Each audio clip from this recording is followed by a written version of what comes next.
Hi friends, అందరికీ నమస్కారం. కేంద్ర ప్రభుత్వం ప్రధాన మంత్రి ఆవాస్ యోజన 2.0 పథకాన్ని మనకు సెప్టెంబర్ 15వ తేదీన అయితే ప్రారంభించడం జరిగింది. ఈ పథకానికి సంబంధించిన రిజిస్ట్రేషన్ అయితే ప్రారంభించారు. దీనికి సంబంధించిన రిజిస్ట్రేషన్ అనేది ఏ విధంగా చేసుకోవాలి, అలాగే మనకు టోటల్ గా 4 కేటగిరీల్లో ఇల్లు అనేది నిర్మించుకునే అవకాశాన్ని అయితే కల్పించబోతున్నారు. దీనికి సంబంధించి ఈ రోజు ఉదయం నేనైతే రిజిస్ట్రేషన్ అయితే చేయడం జరిగింది. ఇక్కడ చూసుకున్నట్లయితే 2024 నవంబర్ 30వ తేదీన నేనైతే రిజిస్ట్రేషన్ చేశాను. ప్రస్తుతానికి నా యొక్క అప్లికేషన్ అనేది ఇంకా పెండింగ్ ఫర్ అప్రూవల్ అనేది ఉంది. ఈ విధంగా మనకు సంబంధించిన స్టేటస్ అనేది కూడా ఈ విధంగా చెక్ చేసుకోవాలి. అలాగే దీనికి సంబంధించి రిజిస్ట్రేషన్ అనేది చేసిన తర్వాత మీకు సంబంధించి కొన్ని డాక్యుమెంట్స్ అనేది ఆన్లైన్ లో అప్లోడ్ అనేది అయితే చేయాల్సి ఉంటుంది. ఎటువంటి డాక్యుమెంట్స్ అనేది అప్లోడ్ అనేది చేయాల్సి ఉంటుంది, ఏ విధంగా అప్లై చేసుకున్నట్లయితే మీకు ఈజీగా ఇల్లు అనేది రావడం జరుగుతుంది అనే దానికి సంబంధించి పూర్తి విషయాలను ఇప్పుడు నేను మీకు ఒకదాని తర్వాత ఒకటి నేను మీకైతే తెలియజేస్తాను. ఇలాంటి తాజా అప్డేట్స్ మీకు వెంటనే కావాలి అనుకున్నట్లయితే వెంటనే మీరు viral Vasu YouTube channel subscribe చేయండి. అలాగే ఈ యొక్క వీడియోను లైక్ చేయడం మాత్రం మర్చిపోవద్దు. లైక్ చేయడంతో పాటు మీకు తెలిసిన ప్రతి ఒక్కరికి ఈ వీడియోని అయితే షేర్ చేయండి. అందరూ రిజిస్ట్రేషన్ చేసుకుంటారు. ఎవరికైతే ఇల్లు అనేది అవసరం అవుతుందో అటువంటి వారందరూ తప్పనిసరిగా రిజిస్ట్రేషన్ చేసుకుని సొంత ఇల్లు అయితే వారైతే కట్టుకోవడం జరుగుతుంది. ఇప్పుడు ఈ యొక్క ప్రధాన మంత్రి ఆవాస్ యోజన 2.0 అర్బన్ ప్రాంతాలు ఏవైతే ఉన్నాయో వీరికి సంబంధించి ఈ యొక్క రిజిస్ట్రేషన్ అయితే ప్రారంభించారు. కాబట్టి ఇక్కడ చూసుకున్నట్లయితే అప్లై ఫర్ PMAY U 2.0 కి సంబంధించి కొన్ని ఇన్స్ట్రక్షన్స్ అయితే ఇవ్వడం జరిగింది. దీనికి సంబంధించి మనకు కొన్ని ఇన్స్ట్రక్షన్స్ అయితే ఇవ్వడం జరిగింది. ఎంత అమౌంట్ అనేది ఇవ్వడం జరుగుతుంది, ఎంత మేర ఇల్లు అనేది కట్టుకోవాలి అనే దానికి సంబంధించి ఇది మీరైతే పట్టించుకోవాల్సిన అవసరం అయితే లేదు. దీనికి సంబంధించి ఇక్కడ చూసుకున్నట్లయితే క్లిక్ టు ప్రొసీడ్ అని ఉంది కదా, ఇక్కడ క్లిక్ చేయండి. క్లిక్ చేసిన వెంటనే డాక్యుమెంట్స్ రిక్వైర్డ్ అంటే ఇది అప్లై అనేది చేసుకోవడానికన్నా ముందుగానే మనకు ఎటువంటి డాక్యుమెంట్స్ అనేది అవసరం అనేది అవుతాయో వీటికి సంబంధించి మనకు డీటెయిల్స్ అయితే ఇవ్వడం జరిగింది. ఎందుకంటే మనం రిజిస్ట్రేషన్ అనేది ప్రారంభించిన తర్వాత డాక్యుమెంట్స్ అనేది మీరు అప్పటికప్పుడు ఉండవు కాబట్టి తప్పనిసరిగా ముందుకు మనకు టోటల్ గా 6 రకాల డాక్యుమెంట్స్ మనకైతే అవసరం అవుతాయి. ఇందులో ఎవరైతే అప్లై అనేది చేసుకుంటున్నారో ఆ వ్యక్తికి సంబంధించిన ఆధార్ కార్డ్ డీటెయిల్స్ అనేది ఖచ్చితంగా ఉండాల్సి ఉంటుంది. తప్పనిసరిగా ఆధార్ కార్డ్ నంబర్ ఉండాల్సి ఉంటుంది. ఆధార్ కార్డ్ లో ఏ పేరు అయితే ఉంటుందో ఆ పేరు అనేది ఖచ్చితంగా ఎటువంటి తప్పులు అనేది ఉండకూడదు. తప్పనిసరిగా వారికి సంబంధించిన డేట్ ఆఫ్ బర్త్ అనేది అయితే ఉండాల్సి ఉంటుంది. ఎందుకంటే రిజిస్ట్రేషన్ అనేది తప్పనిసరిగా 18 సంవత్సరాల పైబడిన వారికి సంబంధించి మాత్రమే చేయాలి కాబట్టి ఇందులో ముఖ్యంగా డేట్ ఆఫ్ బర్త్ మెయిన్ గా వారైతే తీసుకుంటారు. ఇకపోతే రెండోది Aadhaar details of family members. ఇక్కడ తప్పనిసరిగా ఆధార్ డీటెయిల్స్ అనేది మీకు సంబంధించిన రేషన్ కార్డులోని తల్లిదండ్రులు ఎవరైతే ఉన్నారో వారికి సంబంధించిన రేషన్ కార్డు వివరాలు అయితే తప్పనిసరిగా మీ దగ్గర అయితే ఉండాల్సి ఉంటుంది. అంటే మీ యొక్క ఫ్యామిలీకి సంబంధించిన తల్లి లేదా తండ్రికి సంబంధించిన వివరాలు అనేది ఖచ్చితంగా ఇక్కడైతే మీరైతే ఎంటర్ చేయాల్సి ఉంటుంది. అలాగే active bank account details for the applicant అంటే ఎవరైతే ఈ యొక్క పథకానికి అప్లై చేస్తున్నారో ఖచ్చితంగా మీరు మహిళ పేరు మీద మాత్రమే అప్లై అనేది చేసుకోండి. మహిళలకు మాత్రమే ఈ యొక్క పథకానికి ఈజీగా అప్రూవల్ అనేది అయితే మీకైతే రావడం జరుగుతుంది. ఎవరైతే మహిళ పేరు మీద అప్లై అనేది చేస్తారో ఈ యొక్క మహిళకి సంబంధించిన బ్యాంక్ అకౌంట్ మీరైతే డీటెయిల్స్ ఇవ్వాల్సి ఉంటుంది. ఇక్కడ బ్యాంక్ అకౌంట్ నంబర్ అలాగే bank account name, branch, IFSC code అనేది తప్పనిసరిగా ఈ యొక్క బ్యాంక్ అకౌంట్ కు ఆధార్ నంబర్ అనేది ఖచ్చితంగా లింక్ అనేది అయితే అయి ఉండాల్సి ఉంటుంది. ఇకపోతే నాలుగవది ఇన్కమ్ ప్రూఫ్ సర్టిఫికేట్ అంటే ఇన్కమ్ సర్టిఫికేట్ అనేది ఖచ్చితంగా మీ దగ్గర అయితే ఉండాల్సి ఉంటుంది. ఇన్కమ్ సర్టిఫికేట్ అనేది మీరైతే అప్లై అనేది లేకపోయినట్లయితే అప్లై చేసుకోండి.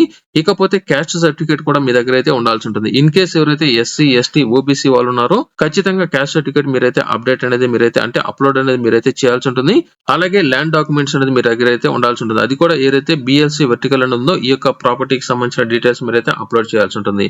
ఇక్కడ మెయిన్ గా మీకు కావాల్సింది క్యాస్ట్ సర్టిఫికేట్ కావాలి, అలాగే ఇన్కమ్ సర్టిఫికేట్ దగ్గర మీరు తప్పనిసరిగా అప్లోడ్ అనేది చేయాల్సి ఉంటుంది. కాబట్టి ఇకపోతే ఇలా కిందికి కనుక వచ్చినట్లయితే ఇక్కడ ప్రొసీడ్ అని ఉంది కదా, ప్రొసీడ్ మీద క్లిక్ చేయండి.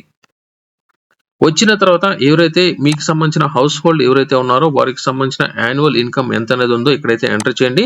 ఇక్కడ యాన్యువల్ ఇన్కమ్ అనేది నాకు 60,000 అనేది వస్తున్నట్లు ఇక్కడ నేనైతే ఎంటర్ చేశాను. మీకు ఎంతైతే వస్తుందో అంటే మీకు ఇన్కమ్ సర్టిఫికేట్ లో ఎంతైతే పెడతారో అది ఖచ్చితంగా మీరైతే ఎంటర్ చేయండి. కొంతమంది ఏం చేస్తారంటే ఇన్కమ్ సర్టిఫికేట్ లో మీకు 70,000, 80,000 ఉన్నా ఇక్కడ 40,000, 50,000 కనుక వేసినట్లయితే రిజెక్ట్ అనే దానికి ఛాన్స్ అయితే ఉంది. ఖచ్చితంగా ఇక్కడ మీకు అమౌంట్ అనేది ఎంటర్ చేసే సమయంలో మీ దగ్గర ఏదైతే ఇన్కమ్ సర్టిఫికేట్ ఉంటుందో ఆ యొక్క ఇన్కమ్ సర్టిఫికేట్ లో ఎంత అమౌంట్ అనేది ఇచ్చుంటారో ఆ అమౌంట్ మాత్రమే ఇక్కడ ఎంటర్ చేయండి. ఇకపోతే సెలెక్ట్ మిషన్ కాంపోనెంట్ అని ఉంది కదా, ఇక్కడ BLC, AHP, SIS అని ఉంది. దీనికి సంబంధించి ఇప్పుడు నేను మీకైతే చూపిస్తాను. ఇక్కడ చూసుకున్నట్లయితే బెనిఫిషియరీ ల్యాండ్ కన్స్ట్రక్షన్ ఉంది కదా, ఇది ఏంటంటే మీ దగ్గర సొంత స్థలం అనేది కలిగి ఉండి ఆ స్థలంలో ఇల్లు అనేది నిర్మించుకోవాలి అనుకున్నట్లయితే దీనికి సంబంధించి మీకు కొంత అమౌంట్ అనేది వారైతే ఇవ్వడం జరుగుతుంది. ఇది మొదటి ఆప్షన్. ఇకపోతే అఫోర్డబుల్ హౌసెస్ ఫర్ పార్ట్నర్షిప్ అంటే ఏదైతే పబ్లిక్ లేదా ప్రైవేట్ ఏజెన్సీలు ఉన్నాయో వారి ద్వారా ఇల్లు అనేది నిర్మించి మీకు ఈ యొక్క ఇల్లు అనేది తక్కువ రేట్ కి అందజేసే విధంగా మీకు సంబంధించి కొంత లోన్లు అయితే అందజేయడం జరుగుతుంది. ఇకపోతే మూడవది ఏదైతే ఇకపోతే మూడోది కనుక చూసుకున్నట్లయితే మీకు సంబంధించి ఎవరైతే వలసదారులు ఉంటారో అంటే వేరొక ప్రాంతానికి వెళ్లి హౌస్ కన్స్ట్రక్షన్స్ లో గానీ లేదా అర్బన్ ప్రాంతాల్లో మైగ్రేషన్ అనేది అయిపోయి ఉండి ఇల్లు అనేది లేనివారు, అంటే ఇండస్ట్రియల్ లో వర్క్ అనేది చేస్తున్నా లేదా వేరొక ప్రాంతాల్లో వర్క్ అనేది చేస్తున్న అర్బన్ ప్రాంతాలు అంటే స్ట్రీట్ వెండర్స్ కావచ్చు, అలాగే రిక్షా కార్మికులు కావచ్చు, పులర్స్ కావచ్చు, ఇతర కేటగిరీలకు చెందిన వారు, ఒక మాటలో చెప్పాలంటే బయట ప్రాంతాలకు వెళ్లి ఎవరైతే వర్క్ అనేది చేసుకుంటూ ఉంటారో అటువంటి వారందరూ ఈ యొక్క ప్రాపర్టీల కిందకైతే రావడం జరుగుతుంది. ఇకపోతే మూడోది కనుక చూసుకున్నట్లయితే సబ్సిడీ స్కీమ్, అంటే మనకు కేంద్ర ప్రభుత్వం కొంత అమౌంట్ అనేది సబ్సిడీ అమౌంట్ మనకైతే ఇవ్వడం జరుగుతుంది. అది కూడా 3 లక్షలు, 6 లక్షలు, 9 లక్షలు ఇలా అమౌంట్ అనేది మనకైతే ఇవ్వడం జరుగుతుంది. అది కూడా కొంతమేర సబ్సిడీ ఇచ్చేదానికి కూడా ఛాన్స్ అయితే ఉంది. అది కూడా ఏదంటే ఈడబ్ల్యూఎస్ అంటే ఎకనామికల్లీ వీకర్ సెక్షన్స్ ఎవరైతే ఉన్నారో వారు కానీ, లేకపోతే లో ఇన్కమ్ గ్రూప్ అలాగే మిడిల్ ఇన్కమ్ గ్రూప్ ఎవరైతే ఉన్నారో అటువంటి వారందరూ మీకు సంబంధించి ఈ యొక్క ఆప్షన్ మీరైతే ఎంచుకున్నట్లయితే మీకు కొంతమేర అమౌంట్ అనేది ఇవ్వడం జరుగుతుంది. ఆ యొక్క అమౌంట్ అనేది మీరు తప్పనిసరిగా మరలా తిరిగి మాత్రం మీరు మళ్ళీ చెల్లించుకునే దానికి కూడా అవకాశాన్ని అయితే కల్పించబోతున్నారు. అంటే ఉదాహరణ చెప్పాలంటే వడ్డీకి ఇచ్చినట్లు కొంతమేర మాత్రం మీకు దీనికి సంబంధించి లోన్ అనేది తోసేదానికి కూడా ఛాన్స్ అయితే ఉంటుంది. ఇందులో మనకు ఏదైతే ఈ యొక్క ఆప్షన్ అనేది ఉన్నాయో అవి మీరు సెలెక్ట్ చేసుకోవాలి. ఇందులో మొదటి ఆప్షన్ ఏదైతే ఉందంటే బిఎల్సి, అంటే మనకు ల్యాండ్ అనేది ఉండి ఆ యొక్క ల్యాండ్ లో అంటే కాలనీలు ఎవరైతే కట్టుకోవాలి అనుకుంటున్నారో, అంటే అంటారు కదా కాలనీలని, ఇటువంటి కాలనీలు ఎవరైతే కట్టుకోవాలి అనుకుంటున్నారో అటువంటి వారందరూ మొదటి ఆప్షన్ బిఎల్సి అని ఉంది కదా, ఇక్కడ నేను బిఎల్సి అనేది సెలెక్ట్ చేశాను. మరి కొంతమంది ఏం చేస్తారంటే మీకు ల్యాండ్ అనేది ఉండి మీరు కొంతమేర ఎక్కువ అమౌంట్ అనేది పెట్టుకొని కట్టుకోవాలనుకున్నట్లయితే, అంటే మీకు సంబంధించి వడ్డీకి బ్యాంకుల ద్వారా రుణాలు కనుక అందజేసినట్లయితే ఈ యొక్క ఆప్షన్ మీరైతే సెలెక్ట్ అనేది చేసుకోండి. ల్యాండ్ కనుక ఉన్నట్లయితే మాత్రం మొదటి ఆప్షన్ సెలెక్ట్ చేసుకోండి. ఇందులో రెండోది కనుక చూసుకున్నట్లయితే మీకు ఏదైనా సరే ఓన్ హౌస్ ఏదైనా సరే ఉన్నట్లయితే, అంటే ఏదైనా సరే చిన్నపాటి ఇల్లు కనుక ఉన్నట్లయితే ఉందా అంటే నాకు లేదని నేనైతే పెట్టాను. అలాగే ఇక్కడ చూసుకున్నట్లయితే beneficiary under the housing scheme central state, అంటే స్టేట్ గవర్నమెంట్ గానీ లేదా సెంట్రల్ గవర్నమెంట్ గడిచిన 20 సంవత్సరాల్లో మీకు ఇల్లు ఏదైనా సరే శాంక్షన్ చేశారంటే నో అనేది ఇచ్చాను. ఇక్కడ చెక్ ఎలిజిబిలిటీ అనేది కదా ఇక్కడ క్లిక్ చేశాను. ఇక్కడ చూసుకున్నట్లయితే ఎవరైతే అప్లై చేస్తున్నారో వారికి సంబంధించిన ఆధార్ డీటెయిల్స్ ఎంటర్ చేయాలి. ఇక్కడ ఆధార్ నంబర్ ఎంటర్ చేశాను. ఈ ఆధార్ కార్డు ఎవరి పేరు మీద ఉందో వారికి సంబంధించిన పేరు అనేది ఇక్కడ తప్పు లేకుండా ఎంటర్ చేయండి. ఇలా పైకి వచ్చిన తర్వాత ఇక్కడ టిక్ మార్క్ ఉంది కదా, టిక్ మార్క్ అనేది ఇచ్చి ఇక్కడ జనరేట్ ఓటీపీ మీద క్లిక్ చేయండి. దయచేసి అందరూ చివరి వరకు వీడియోని అయితే ఓపిక అయితే చూడండి. ఎందుకంటే ఏదైనా సరే చిన్న మిస్టేక్ చేసినా మీకు ఈ యొక్క అప్లికేషన్ అనేది రిజెక్ట్ అనేదానికి ఛాన్స్ కానీ లేదా మీకు ఇల్లు అనేది అయితే మీకైతే అమౌంట్ అనేది అయితే రాకపోవచ్చు. ఎందుకంటే మీకు స్లోగా నేనైతే ఎక్స్ప్లెనేషన్ అయితే ఇస్తున్నాను కాబట్టి వెయిట్ చేయండి. నాకు వచ్చిన ఓటీపీని ఇక్కడ ఎంటర్ చేసి సబ్మిట్ మీద క్లిక్ చేస్తున్నాను. సబ్మిట్ మీద ఎప్పుడైతే క్లిక్ చేస్తానో ఇక్కడ బెనిఫిషరీకి సంబంధించి కొన్ని ఇన్ఫర్మేషన్ మనం అయితే ఎంటర్ చేయాల్సి ఉంటుంది. ఇక్కడ చూసుకున్నట్లయితే పర్సనల్ ఇన్ఫర్మేషన్, అలాగే ఫ్యామిలీ మెంబర్ డీటెయిల్స్, అలాగే హౌస్ హోల్డ్ డీటెయిల్స్, అలాగే address details, bank details enter చేయాలి. ఇవన్నీ చాలా ఈజీగా ఉంటాయి, మీరైతే కష్టపడాల్సిన అవసరం లేదు. ఆటోమేటిక్ గా మనకు సంబంధించిన పేరు ఏదైతే ఉంటుందో ఆ యొక్క పేరు ఆధార్ నంబర్ అయితే వస్తుంది. ఇక్కడ తప్పనిసరిగా మీకు సంబంధించిన పాన్ కార్డ్ నంబర్ అయితే ఎంటర్ చేయాలి. నేనైతే చివరిలో మీకు ఫాస్ట్ గా చూపించేస్తాను ఏమేమి ఆప్షన్ అనేది ఉన్నాయనే దానికి సంబంధించి. ఇక్కడ పాన్ కార్డ్ నంబర్ ఎంటర్ చేయాలి. అలాగే ఇక్కడ మీ యొక్క డేట్ ఆఫ్ బర్త్ ఏదైతే ఉంటుందో ఆ యొక్క డేట్ ఆఫ్ బర్త్ మెన్షన్ చేయాలి. అలాగే మీ మొబైల్ నంబర్ అనేది ఎంటర్ చేయాలి. మెయిల్ ఐడి కనుక తెలిసినట్లయితే మెయిల్ ఐడి ఎంటర్ చేయండి. మీ యొక్క జెండర్ ఏదైతే ఉంటుందో ఆ యొక్క జెండర్ ఎంటర్ చేయండి. అలాగే మీకు మ్యారేజ్ అనేది అయి ఉందా, మ్యారేజ్ అనేది కాలేదని అడుగుతుంది. ఇక్కడ మ్యారేజ్ కి సంబంధించిన స్టేటస్ అయితే ఎంటర్ చేయండి. ఇందాక నేను ఆల్రెడీ మీకు చెప్పాను father name as per the Aadhaar, అంటే మీ యొక్క తండ్రికి సంబంధించిన ఆధార్ కార్డులో వివరాలు ఏదైతే ఉన్నాయో అవి ఖచ్చితంగా ఎంటర్ చేయండి. తండ్రికి సంబంధించిన ఆధార్లో పేరు అలాగే తండ్రికి సంబంధించిన ఆధార్ కార్డ్ నంబర్ అయితే ఖచ్చితంగా ఎంటర్ చేయాలి. ఇక్కడ స్టార్ మార్క్ అనేది ఉందంటే ఖచ్చితంగా ఎంటర్ చేయాలి. అలాగే మీకు సంబంధించిన మదర్ డీటెయిల్స్, అంటే తల్లికి సంబంధించిన పేరు అలాగే తల్లికి సంబంధించిన ఆధార్ డీటెయిల్స్ కూడా ఖచ్చితంగా ఎంటర్ చేయాలి. ఎందుకంటే గతంలో ఈ యొక్క పేర్ల మీద ఏదైనా సరే ఇల్లు అనేది శాంక్షన్ చేస్తున్నారా లేదని చెక్ చేయడం కోసం ఈ యొక్క వివరాలు వారైతే సేకరిస్తున్నారు. అలాగే మీకు ఎంప్లాయ్మెంట్ స్టేటస్ కనుక చూసుకున్నట్లయితే self employee, salaried, regular waves, labour, లేకపోతే నాట్ ఎంప్లాయిడ్ అనేది ఉంది. నాట్ ఎంప్లాయిడ్ అనేది పెట్టి కూడా మీరు ఈ యొక్క ఇల్లు అనేది మీరైతే పొందవచ్చు. ఇక్కడ నేను సెల్ఫ్ ఎంప్లాయ్ అనేది పెట్టడం జరిగింది. అలాగే ఆక్యుపేషన్ కనుక చూసుకున్నట్లయితే మీరు ఎటువంటి వర్క్ అనేది మీరైతే చేస్తున్నారంటే సెల్ఫ్ ఎంప్లాయ్ అనేది నేను పెట్టాను కాబట్టి ఇక్కడ దీనికి సంబంధించిన డీటెయిల్స్ అనేది ఇక్కడ మనం అయితే ఎంటర్ అనేది చేయాల్సి ఉంటుంది. ఒకవేళ ఇక్కడ మీరు నాట్ ఎంప్లాయిడ్ అనేది కనుక పెట్టినట్లయితే ఇక్కడ మనకి ఈ యొక్క ఆప్షన్ అయితే డిజేబిలిటీ లెక్క అయితే వెళ్ళడం జరుగుతుంది. మెయిన్ గా గుర్తుపెట్టుకోండి, ఇక్కడ నేను నాట్ ఎంప్లాయిడ్ అనేది సెలెక్ట్ చేశాను కాబట్టి నా యొక్క వివరాలు ఇక్కడైతే ఎటువంటివి మీరైతే అడగలేదు ఇక్కడ. అలాగే రిలీజన్ అనేది వస్తుంది కాబట్టి ఇక్కడ హిందూ అనేది సెలెక్ట్ చేశాను. అలాగే కేటగిరీ కనుక చూసుకున్నట్లయితే ఇక్కడ జనరల్ అనేది ఉంది, ఇక్కడ జనరల్ అనేది నేనైతే సెలెక్ట్ చేసుకోవడం జరిగింది. ఇకపోతే ఎడ్యుకేషన్ క్వాలిఫికేషన్ ఉంది కదా, ఇక్కడ ఎడ్యుకేషన్ క్వాలిఫికేషన్ ఏదైతే ఉందో ఆ యొక్క ఎడ్యుకేషన్ క్వాలిఫికేషన్ ఇక్కడ మీరైతే ఎంటర్ చేయాల్సి ఉంటుంది.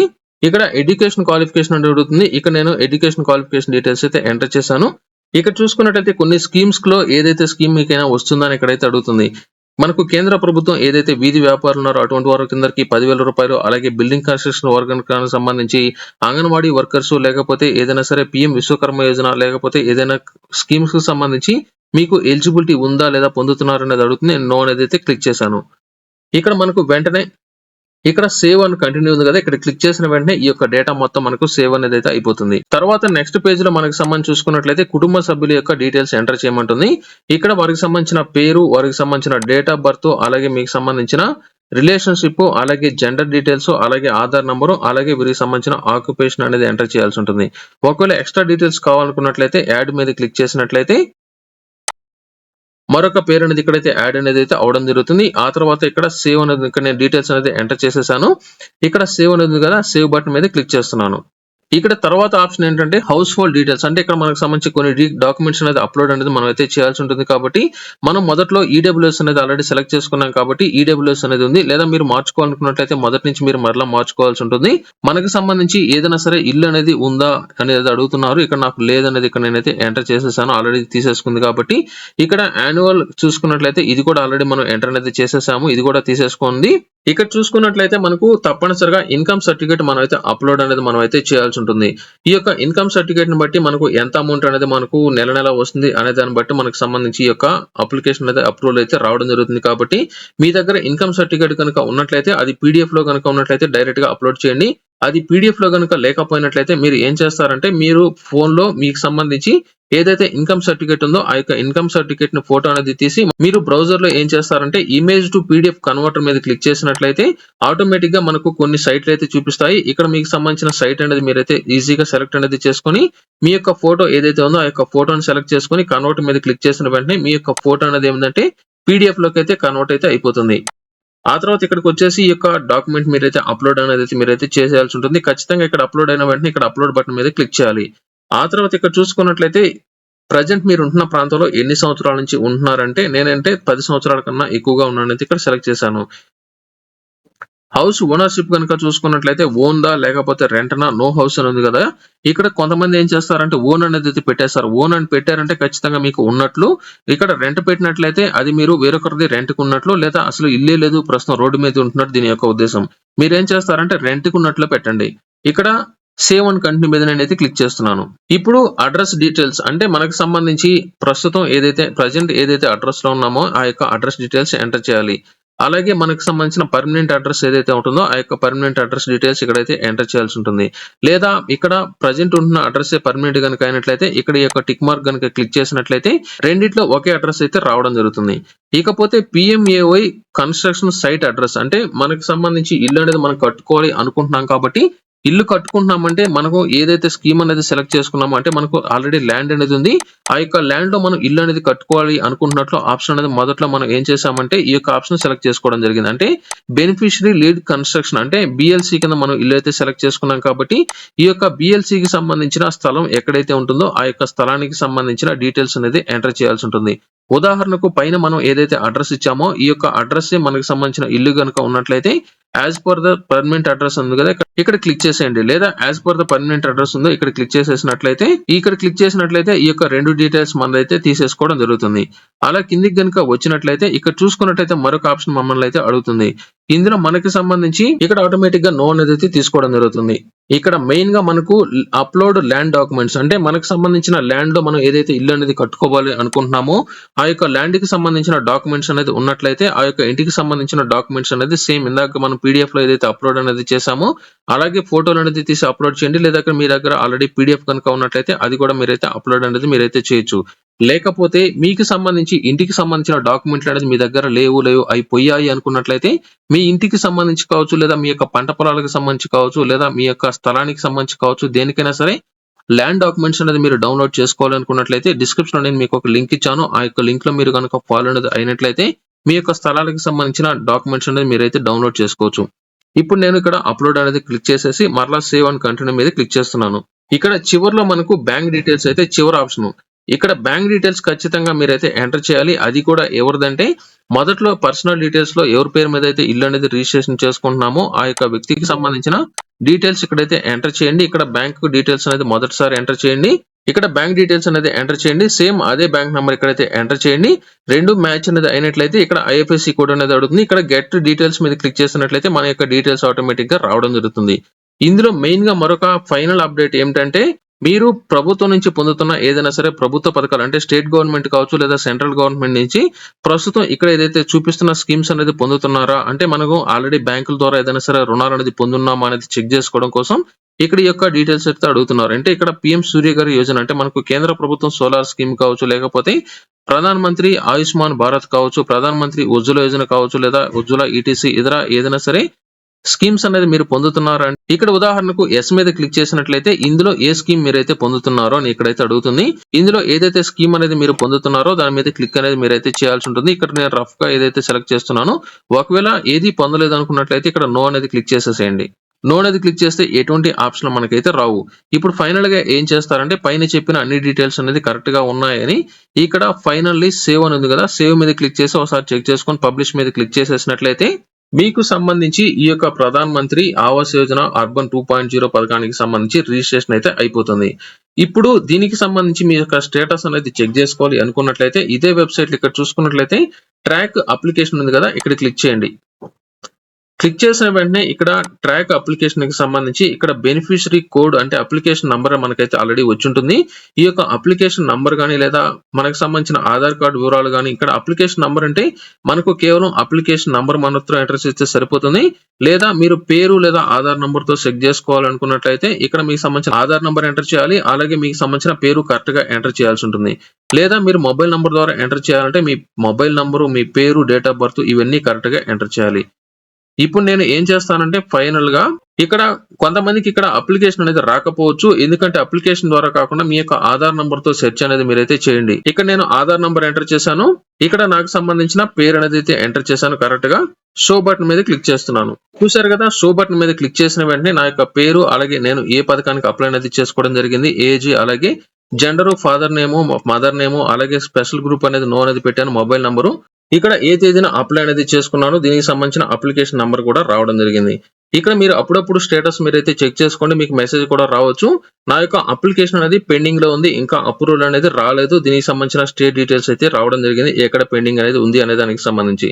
ప్రస్తుతం ఈ యొక్క అప్లికేషన్ అనేది ఎప్పుడైతే అప్రూవల్ అనేది వస్తుంది అంటే పెండింగ్ లో కాకుండా అప్రూవల్ కానీ లేదా సక్సెస్ కానీ మీ యొక్క అప్లికేషన్ అనేది అప్రూవల్ అనేది అయినట్టు కనుక వచ్చిందంటే ఖచ్చితంగా మీకు తర్వాత ప్రాసెస్ అనేది ఉంటుంది. మీ యొక్క అప్లికేషన్ సంబంధానికి సంబంధించి ఎక్కడైతే ఇల్లు అనేది కట్టుకోబోతున్నారో దానికి సంబంధించిన వెరిఫికేషన్ అంటే వారు వచ్చి వెరిఫికేషన్ అనేది చేసి మీకు సంబంధించిన అప్రూవల్ అనేది వచ్చిన తర్వాత అమౌంట్ మీకైతే బ్యాంక్ అకౌంట్ కు డైరెక్ట్ గా విడతల వారీగా అయితే వేయడం జరుగుతుంది. అయితే దీనికి సంబంధించి కొంతమంది అధికారులు వచ్చి ఎప్పటికప్పుడు మీకు సంబంధించిన ఫోటోలు అనేది తీసి ఆన్లైన్ లో అప్లోడ్ అనేది మీకైతే చేయడం జరుగుతుంది. ఇది టోటల్ గా మనకు ప్రధాన మంత్రి ఆవాస్ యోజన పథకానికి సంబంధించిన రిజిస్ట్రేషన్ లో ప్రస్తుతం ఆంధ్రప్రదేశ్ వ్యాప్తంగా రిజిస్ట్రేషన్ అయితే ప్రారంభించారు కాబట్టి ఒకసారి మీరైతే రిజిస్ట్రేషన్ అయితే ఈ విధంగా అయితే చేసుకోండి. ఇది టోటల్ గా ఏదైతే అర్బన్ ప్రాంతాలు ఉన్నాయో ఈ యొక్క అర్బన్ ప్రాంతాలకు సంబంధించి గ్రామీణ ప్రాంతాలకు సంబంధించి కూడా ఇదే ప్రాసెస్ అయితే ఉంటుంది. త్వరలోనే గ్రామీణ ప్రాంతాలకు సంబంధించిన రిజిస్ట్రేషన్ కూడా ప్రారంభించబోతున్నారు. అయితే ఈ యొక్క గ్రామీణ ప్రాంతాలకు సంబంధించి మీరు డైరెక్ట్ గా మండల కార్యాలయంలో గనక అప్లికేషన్ గనక తీసుకుని వెళ్ళినట్లయితే రిజిస్ట్రేషన్ చేసేదానికి కూడా ఛాన్స్ అయితే ఉంది. ప్రస్తుతానికి త్వరలోనే దీనికి సంబంధించిన రిజిస్ట్రేషన్ అయితే ప్రారంభించబోతున్నారు కాబట్టి అంటే గ్రామీణ ప్రాంతాలకు సంబంధించి ఇది టోటల్ గా ఈ యొక్క వీడియోలో ఈ వీడియోకి సంబంధించి ఏదైనా సరే సందేహాలు కనుక ఉన్నట్లయితే ఒకసారి కామెంట్ చేయండి. నేను రిప్లై అనేది ఖచ్చితంగా మరొక వీడియోలో నేను మీకు పూర్తి అప్డేట్ అయితే ఇస్తాను. ఇలాంటి తాజా అప్డేట్స్ మీరు కావాలనుకున్నట్లయితే దయచేసి viral Vasu YouTube channel subscribe చేయడం మాత్రం మర్చిపోవద్దు. అందరూ చూస్తున్నారు కానీ ఎవరైతే లైక్ చేయట్లేదు తప్పనిసరిగా లైక్ చేయండి. తెలిసిన వారందరికీ ఈ యొక్క వీడియోని మాత్రం 100% షేర్ చేయండి. షేర్ చేసినట్లయితే మరి కొంతమంది ఇల్లు లేని వారు ఇల్లు అనేది కట్టుకునే దానికి అవకాశం అనేది ఉంటుంది.